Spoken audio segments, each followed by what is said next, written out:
আজকে বানাবো টক আর মিষ্টির আমতা। এই পাকা আমের আমতা এত যে স্বাদ, এত লোভনীয়, না খেলে বুঝবেন না, বানিয়ে খাবেন। আসসালামু আলাইকুম এভরিওয়ান। আমতা বানাবার জন্য আমি আম নিয়ে নিয়েছি, আমকে ছুলিয়ে কেটে নিচ্ছি। এখন সবগুলো আমকে আমি ব্লেন্ড করে নেব, জারে ভরে দিচ্ছি। আমগুলো আমার ব্লেন্ড হয়ে গেছে আম। এখন একটু তেল গরম করে নেব, তেল গরম করে আমটা ঢেলে দেব।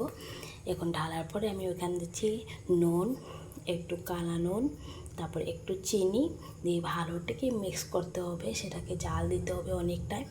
আমি জাল দিয়ে দিচ্ছি 20 মিনিট 25 মিনিট জাল দিলেই হয়ে যাবে। হয়ে গেছে। এখন একটা থালে নিয়ে নেব।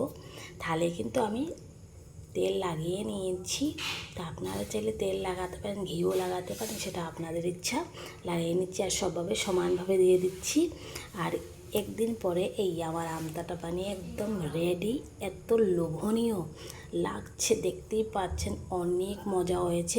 চাইলে 6 মাসের জন্য বানিয়ে রাখতে পারেন, 1 বছরের জন্য খারাপ হবে না। আর আশা করি ভিডিওটা সবার ভালো লেগেছে।